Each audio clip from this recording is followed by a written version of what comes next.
나는 이제 프리미어 리그를 떠난다. 이것이 소니를 상대하는 마지막 경기가 될 것이다. 그렇기에 한편으로 최근 손흥민이 놓인 상황은 안타깝기 그지없다. 손흥민은 그런 식으로 사용하는 게 아니기 때문이다. 프리미어 리그가 막바지로 향하는 가운데 토트넘과 리버풀이 36라운드에서 맞대결을 펼쳤습니다. 클롭 감독은 그동안 손흥민을 영입하기 위해 최선을 다하였고, 경기가 끝난 후 손흥민에게 향한 진심 어린 말들이 영국 현지에서 큰 감동을 주었습니다. 리버풀 레전드 제이미 캐러건은 이날 손흥민의 득점을 극찬하며 리버풀의 전설인 스티븐 제라드와 손흥민이 어깨를 나란히 하였다고 집중 조명했습니다. 경기에서 리버풀의 중원은 토트넘을 압도했고, 토트넘의 에이스 손흥민은 경기 초반에 공격을 이끌 수 없었습니다. 클루셉스키 역시 경기를 통틀어 팀의 템포를 죽이는 플레이를 하며 최악의 평가를 받았습니다. 그러나 후반전에 손흥민은 악조건 속에서도 뛰어난 모습을 보여주었습니다. 왼쪽 측면으로 자리를 옮겨 상대 수비수를 이겨내며 드리블과 스피드를 통해 리버풀의 수비를 돌파하였습니다. 비록 팀이 져가는 상황이었지만 손흥민은 끝까지 포기하지 않았고, 후반 32분에는 히샬리송의 도움을 받아 시즌 17호 골을 넣으며 통산 120번째 골을 달성하기도 했습니다. 프리미어 리그 통산 120골을 달성한 손흥민은 리버풀의 레전드 선수인 스티븐 제라드와 어깨를 나란히 하며 역대 프리미어 리그 득점 순위 22위에 올랐습니다. 비록 팀은 아쉽게 패배했지만 이날 경기에서 손흥민은 가장 많은 드리블을 기록하여 존재감을 드러냈습니다. 또한 패스 성공률 86%를 기록하며 토트넘에서 돋보였습니다. 팀의 지원을 받지 못하여 슈팅을 많이 시도하지 못했지만 단 한 번의 슈팅으로도 득점을 성공시키며 슈팅 정확도 100%를 보여주었습니다. 이날 경기에서 손흥민은 팀의 지원이 있다면 더 많은 득점을 올릴 수 있다는 것을 명확히 증명하였습니다. 경기 평점 7.9를 기록한 손흥민은 토트넘에서 최고 높은 평점을 기록하였으며, 반면에 최악의 경기를 치렀던 쿨루셉스키는 경기 평점 5.9로 기록하며 61분에 교체 아웃되는 굴욕을 맛보았습니다. 토트넘은 이번 경기에서도 승리를 거두지 못했습니다. 이로써 뉴캐슬전에 이어 아스날, 첼시, 그리고 리버풀전까지 4연패를 기록하게 되었죠. 심지어 4경기 동안 총 13골을 실점했다는 것은 정말 수치스러운 기록이 아닐 수가 없었는데요. 리버풀전에서도 토트넘은 최악의 출발을 보였습니다. 15분 만에 살라에게 선제골을 먹혀버렸었고, 에메르송은 자신의 맨마킹 선수인 살라를 완벽히 놓치며 자유롭게 헤딩슛을 하는 걸 바라보고만 있었습니다.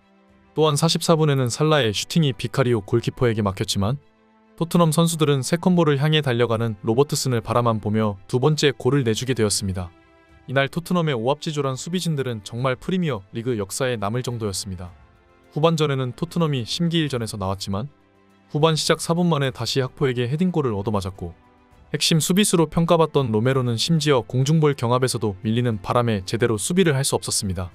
58분에는 엘리엇이 4번째 골을 넣는 상황에서도 토트넘의 수비진들은 그저 바라만 보고 있었습니다. 경기가 끝난 후에는 토트넘 수비진들과 포스텍 감독이 온갖 언론에서 집중포화를 당하기 시작했습니다.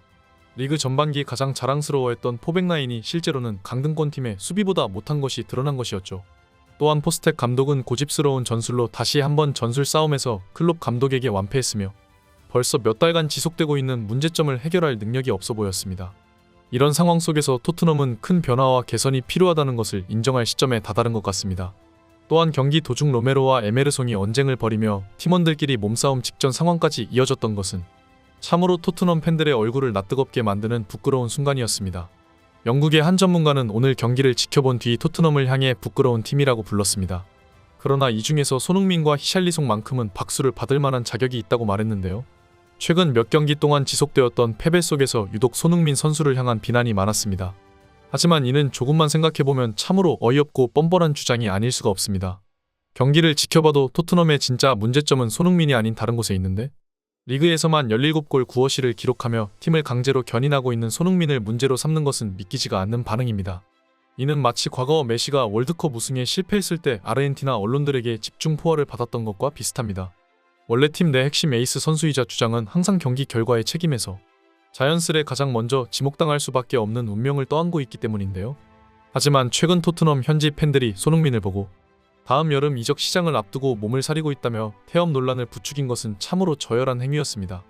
당장 이번 리버풀전만 봐도 경기장 내에서 사람 구실을 했던 것은 오직 손흥민과 히샬리송 뿐이었습니다. 영국의 축구 전문가는 이런 환경에서 공격진에게 혼자서 골을 만들어내라는 것은 그야말로 무에서 유를 창조해내는 수준의 요구라며 주장했습니다. 이런 환경에서는 살라도 홀란드도 아무것도 해낼 수 없기 때문이죠.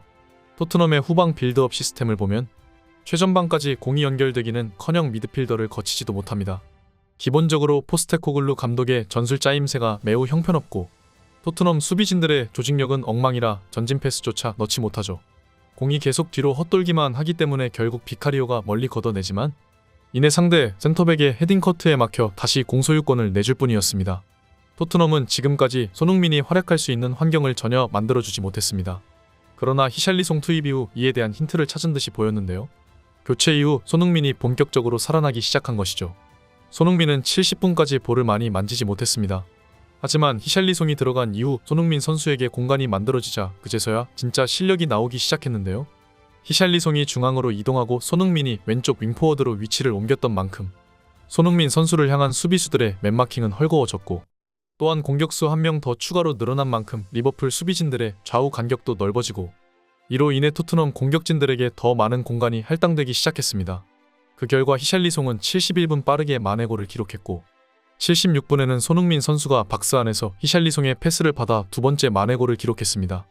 히샬리송이 중앙에서 시선을 끌어준 만큼 손흥민 선수가 더 편하게 움직일 수 있었던 것인데요. 심지어 최근 경기에서는 잘 보기 힘들었던 손흥민 선수의 드리블 돌파도 폭발하기 시작했습니다. 후반 20분간 손흥민은 그야말로 왼쪽 측면을 지배하며 유럽 최고의 라이트백인 아놀드를 1대1 상황에서 완전 탈탈 털어버렸죠. 그러나 토트넘이 허용한 4개의 실점은 경기를 뒤집기에는 너무 힘들었습니다. 하지만 손흥민 선수가 후반기 막바지 보여준 퍼포먼스는 그야말로 우리가 진정으로 바라던 모습이었는데요. 팬들과 전문가들은 손흥민을 살리는 쉬운 방법이 있음에도 왜 그동안 포스테코글루 감독은 손 놓고 이를 지켜보고만 있었냐며 비난했습니다. 심지어 클롭 감독의 인터뷰 또한 포스테코글루 감독을 직접 겨냥하는 것은 아니었지만 간접적으로 손흥민 선수의 기용 방식을 꼬집기도 했는데요. 오늘 우리는 60분 동안 최고였다. 이번 시즌 최고로 만족스러웠던 경기였던 것 같다. 하지만 70분 이후부터는 경기력이 썩 좋지 않았다. 소니가 본격적으로 살아나기 시작하니 우리 수비진들이 애를 먹었다. 아마 히샬리송이 더 빨리 투입되고 손흥민이 더 빨리 경기력을 회복했다면 우리가 이번 경기 승리를 쉽게 가져갔으리라고는 장담할 수 없다. 소니의 퍼포먼스는 여전히 빛났다. 내가 그를 사랑하는 이유였다. 왜 그가 전반전 그렇게 조용했는지 의문이 들 정도이다.